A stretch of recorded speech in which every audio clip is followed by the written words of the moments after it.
Hello everybody, मेरा नाम है पूजा मौर्य एंड अगर आप चाहें तो आप सब्सक्राइब कर सकते हैं। मेरा ये एक दूसरा चैनल है Edunite Foundation by Puja Maurya. You can check the description box और the comment box for the link. यहाँ पे क्या होने वाला है, इस पर्टिकुलर चैनल में मैं स्पेशली कुछ इंपॉर्टेंट मोटिवेशनल बातें करने वाली हूँ, कुछ ट्रिक्स या टिप्स शेयर करने वाली हूँ, साथ ही साथ कुछ इंपॉर्टेंट कंसेप्ट्स होंगे सीबीएसई से रिलेटेड या फिर और भी किसी टॉपिक से रिलेटेड जो कि मुझे लगता है कि मुझे आता है और मुझे समझाने में मजा आएगा, तो वहाँ पे वो भी आपको मिल सकता है। If you want you can subscribe, no force at all.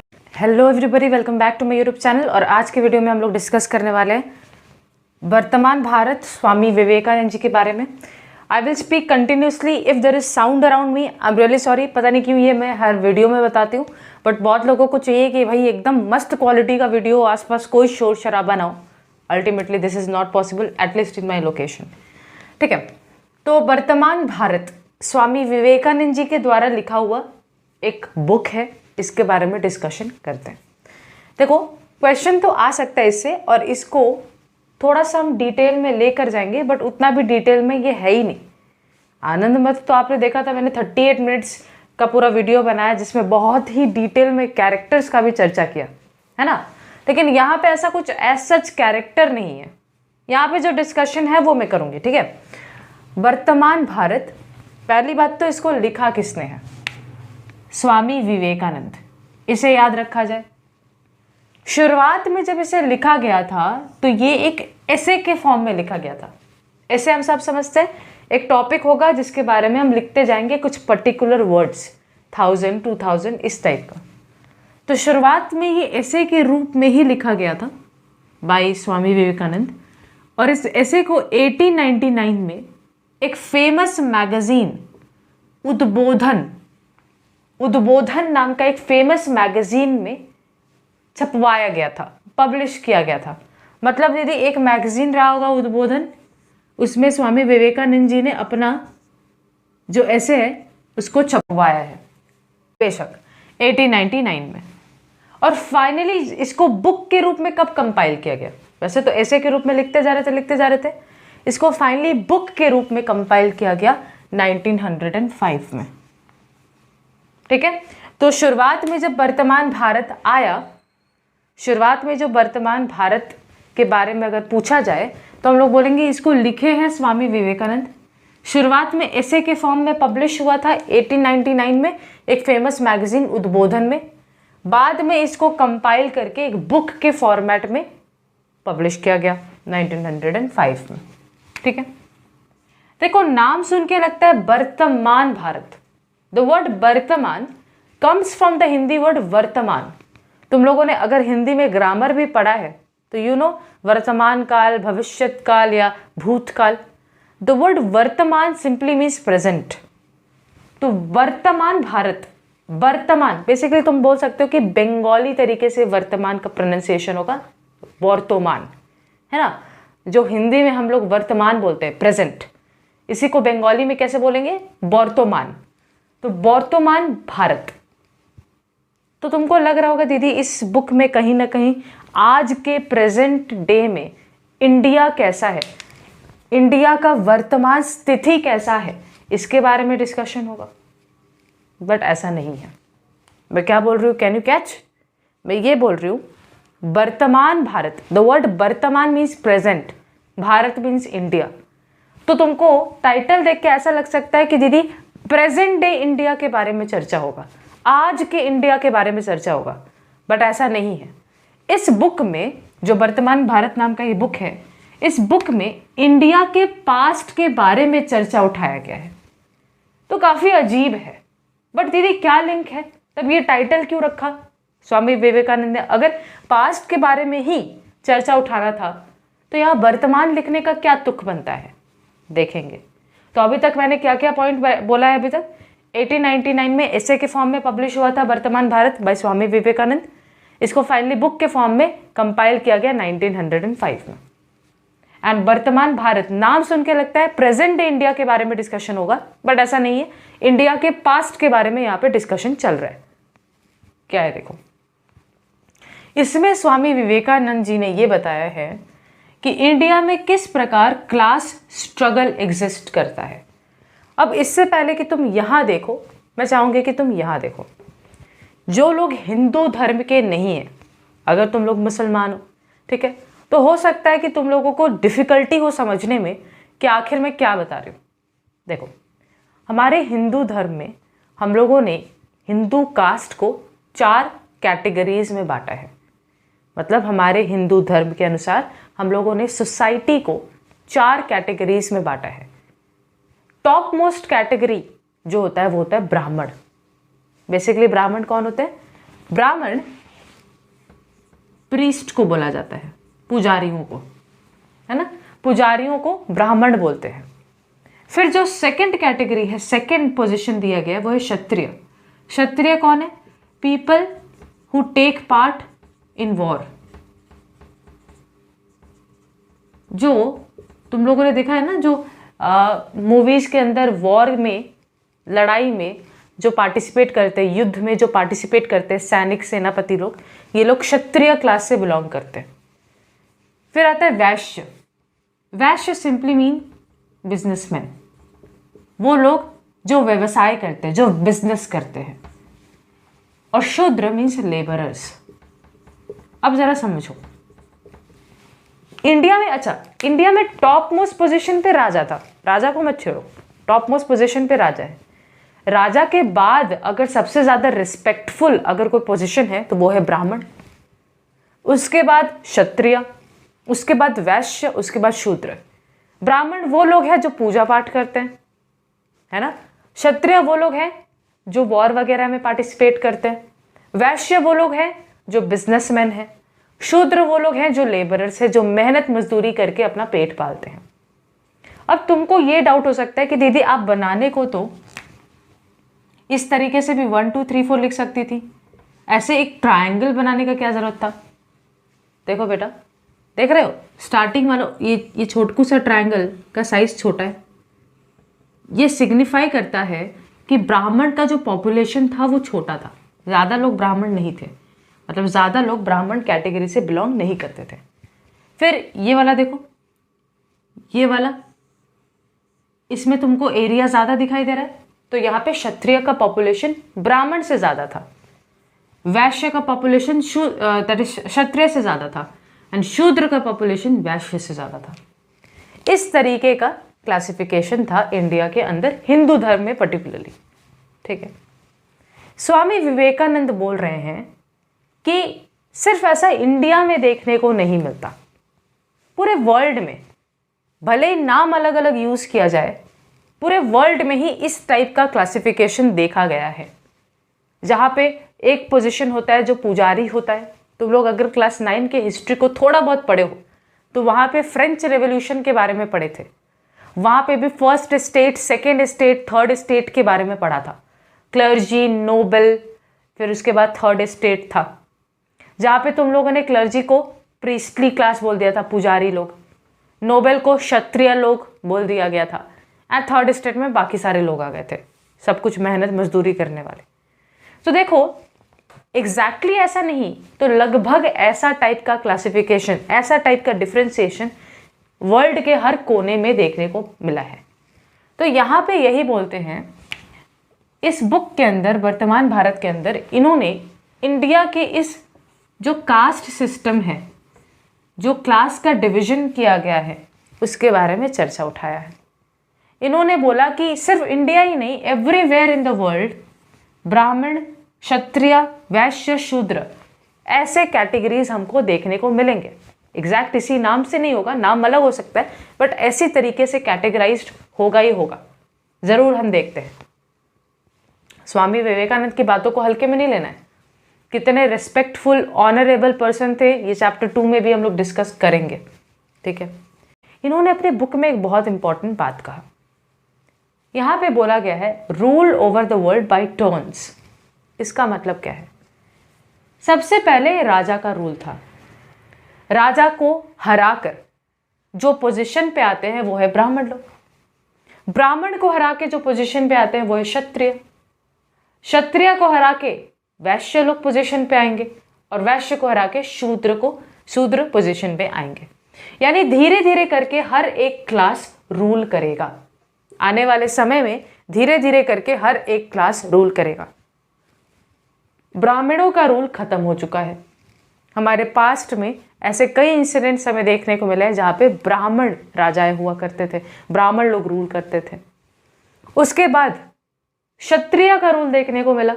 Basically वो लोग जो कि वॉर में पार्टिसिपेट करते हैं, वो पूरे जनता को संभाल रहे थे, वो पूरे प्रजा को संभाल रहे थे। उसके बाद वैश्य का रूल एट प्रेजेंट चल रहा है। अपने आसपास ही देखो ना, आसपास अभी पूरा बोलबाला किसका है? जिसके हाथ में पैसा है, जो बिजनेसमैन है। आसपास अभी किसका मेन दबदबा चल रहा है? बिजनेसमैन का दबदबा चल रहा है। ओके, तो यहाँ पे विवेकानंद जी ने बहुत ही शानदार तरीके से बताने का कोशिश किया है कि ब्राह्मणों का रूल खत्म हो चुका है, क्षत्रियों का रूल खत्म हो चुका है, अब एट प्रेजेंट वैश्य का रूल चल रहा है। वो लोग जिनके हाथ में आज पैसा है वो पूरे दुनिया को चला रहे हैं, दुनिया को अपने मुट्ठी में करके रखे हुए हैं। और लेबरर्स, शूद्रों का क्या हाल है? शूद्र बस लोड बेयरिंग एनिमल्स की तरह है, वो एनिमल्स जो बस बोझ संभाल रहे हैं बाकी लोगों का। ब्राह्मणों का, क्षत्रियों का, वैश्यों का बस पैर धो रहे हैं। बस उन मतलब ऑफेंड मत हो जाना, बट ये एग्जैक्टली ट्रू है। हमारे जो शूद्र क्लास पर्टिकुलरली जिसको बोला जाता है, जो मेहनत मजदूरी करके कमा रहे हैं, आखिर क्या है उनका पोजीशन? सबसे ज़्यादा मेहनत तो वही करते हैं, बट उनका पोजीशन क्या है? कुछ भी नहीं। सबसे ज़्यादा मेहनत, ये कहावत तुम लोगों ने सुना होगा, सबसे ज़्यादा मेहनत रिक्शा वाला कर रहा है, लेकिन क्या उसका इनकम एक बिजनेसमैन के इनकम से कंपेयर कर पाओगे? बिल्कुल भी नहीं। तो यहाँ पे विवेकानंद जी ने भी यही बोला है कि शूद्र जो लेबरर्स हैं उनका हालत कैसा है? लोड बेयरिंग एनिमल्स की तरह। ये बस बाकी सारे के सारे क्लासेस का लोड, बोझ संभाल के बैठे हैं, इनका कुछ भी नहीं हो पाया। ये इनका पोजीशन सोसाइटी में बहुत गिरा हुआ है। बट एक समय ज़रूर आएगा कि यही मेहनत मजदूरी करने वाले लोग रूल करेंगे। यानी एक मोटिवेशन भी दिया है इन्होंने।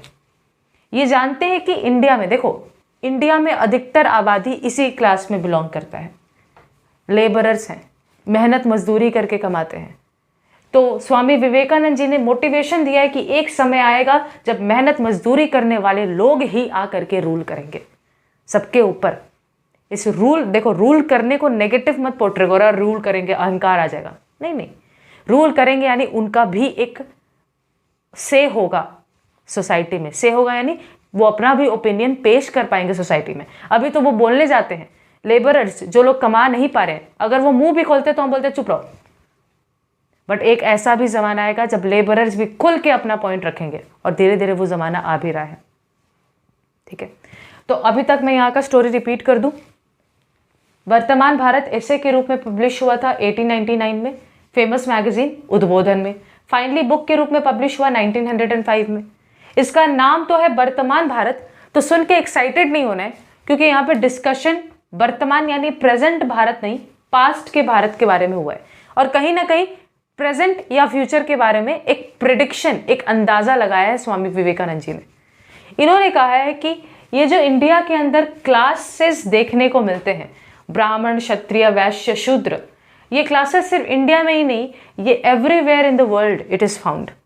ठीक है, पूरे ही दुनिया में, भले ही नाम अलग हो, लेकिन इस टाइप का क्लासिफिकेशन देखने को मिला है, जहाँ पे प्रीस्टली क्लास को सबसे ऊपर रखा गया है, पुजारी लोगों को सबसे ऊपर रखा गया है, और जो मेहनत मजदूरी करते हैं, जो अधिकतर आबादी को घेरते हैं, उन लोगों को नीचे रखा गया है। ये भी डिस्कशन हो चुका है। इन्होंने बोला कि धीरे धीरे करके वर्ल्ड में ये सारे क्लासेस रूल करते चलेंगे।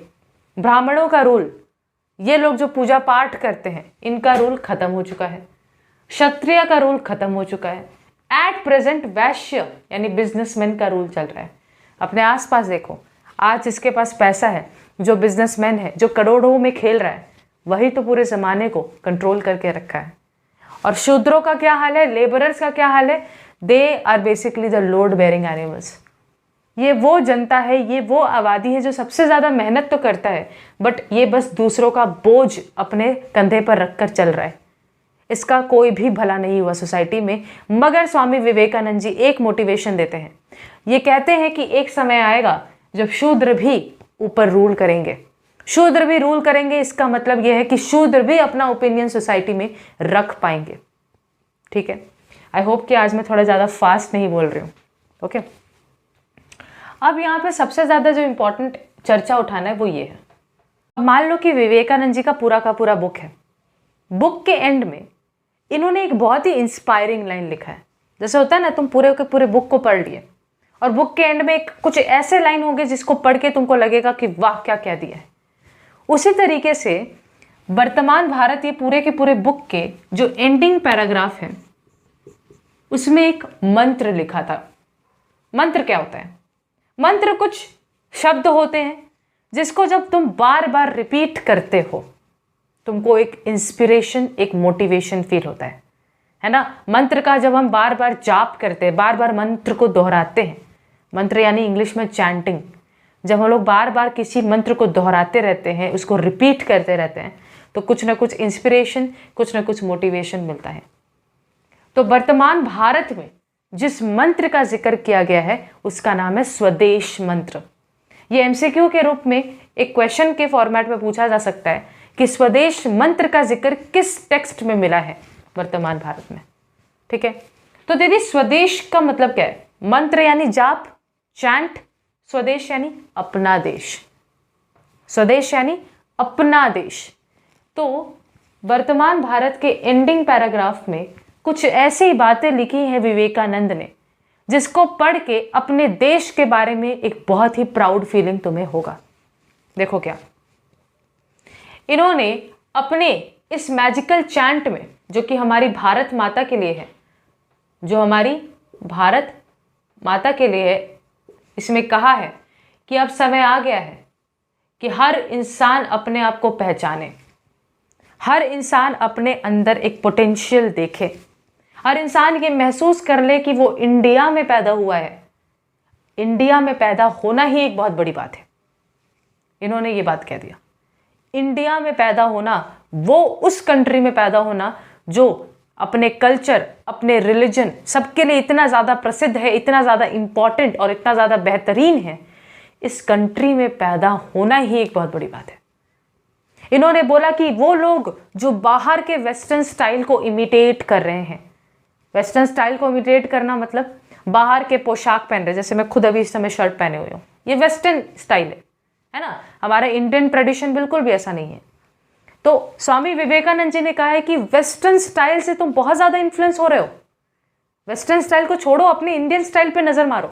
इतनी खूबसूरती है कि तुमको ज़रूरत ही नहीं है वेस्टर्न स्टाइल को ढूंढने की, ज़रूरत ही नहीं है कि बाहर के तुम ट्रेडिशंस को ढूंढो, तुम्हारे इंडियन ट्रेडिशंस ही बहुत लाजवाब हैं। तो उन्होंने अपने स्वदेश मंत्र में कहा है कि बाहर के वेस्टर्न लाइफस्टाइल को त्याग दो, उसको अपनाना, शुरुआत कर दो एक ऐसे तरीके का जीवन जीने का जो बिल्कुल इंडियन जैसा हो। बिल्कुल ज़रूरत नहीं है उसमें वेस्टर्न स्टाइल जो है उसमें इन्वॉल्व करने का। एक मैं एग्जांपल देती हूँ। जैसे आज जब हम सुबह उठते हैं, हम सुबह उठते ही क्या करते हैं? ब्रश करते हैं, है ना। अब कुछ एक्सेप्शंस हो गए, भाई बाथरूम जाते हैं, वो सब नहीं बोल रही हूँ। सुबह उठते ही वो ब्रश करते हैं हम लोग। और हमारे आज से काफ़ी साल पहले हमारे ग्रंथों में लिखा है कि सुबह उठते ही हमें योगा करना चाहिए, हमें मेडिटेशन करना चाहिए। लेकिन वेस्टर्न लाइफस्टाइल जब से हम लोगों ने अपनाया, हम सारी अच्छी बातों को भूल गए। इसलिए आज हमें हर 50 बार जो है हॉस्पिटल दौड़ना पड़ता है, ये दांत की बीमारी लेकर, हड्डियों की बीमारी लेकर, वगैरह वगैरह। लेकिन हमारे हिंदू या इंडियन ट्रेडिशंस में हर चीज़ बहुत अच्छा था, हर नॉलेज बहुत अच्छा था। तो विवेकानंद जी ने, जो बहुत पढ़े लिखे इंसान थे, उन्होंने साफ तौर पे कहा कि भाई वेस्टर्न लाइफस्टाइल को अपनाना छोड़, भाई अपने इंडियन ट्रेडिशन को देखो, अपने इंडियन लाइफस्टाइल को अपनाओ। ठीक है। इन्होंने बोला कि औरतों, तुमको कोई ज़रूरत नहीं है बाहर मोटिवेशन खोजने का, गॉडेसेस को देखो। उन्होंने साफ तौर पे कहा कि औरतों को माँ काली की ओर देखना चाहिए। ठीक है, औरतों को माँ काली की ओर देखना चाहिए, माँ दुर्गा की ओर देखना चाहिए और इंस्पायर होना चाहिए। मेन को शिव की ओर देखना चाहिए, विष्णु की ओर देखना चाहिए और इंस्पायर होना चाहिए। क्या जरूरत है बाहर मोटिवेशन ढूंढने की? जिस भगवान की तुम आराधना करते हो, पूजा करते हो, उसी में तुमको मोटिवेशन मिल जाएगा। स्वामी विवेकानंद जी का जो रिलीजन था वो हिंदू थे, इसलिए वो उन्होंने हिंदू गॉडेस और गॉड का नाम लिया। बट ऐसा नहीं है कि वो अल्लाह का नाम नहीं ले रहे, the same God with different name, isn't it. तो उन्होंने बोला कि बाहर मोटिवेशन खोजने की क्या ज़रूरत है, हमारे गॉडेसेस, हमारे गॉड में इतना मोटिवेशन है, उन्हीं से इंस्पायर हो जाओ। उनका एक लाइन है जो मुझे बहुत पसंद आया। क्या लाइन है, और इस बात को लिटरली अपने इस आंसर में ज़रूर लिखना। उन्होंने बोला, Indians even if they are poorest and lowliest should take pride in being born in India. ऐसे इंडियंस भले ही कितने ही ज़्यादा गरीब, कितने ही ज़्यादा पुअर क्यों ना हो, उन्हें गर्व होना चाहिए कि उनका जन्म इंडिया में हुआ है।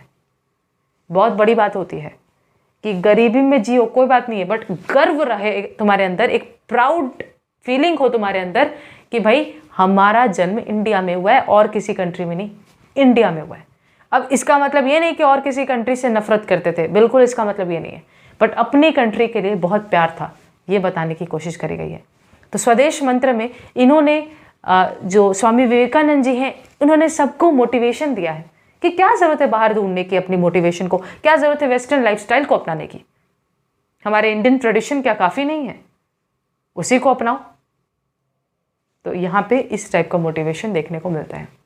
आई होप कि तुमको वीडियो पसंद आया, समझ में आया। इंटरेस्टिंग टॉपिक है, ईजी टॉपिक है, ठीक है। एक बार देख लो, दोबारा से एक बार फास्ट फॉरवर्ड करके सुन लो, शायद और ज़्यादा क्लियर हो जाए।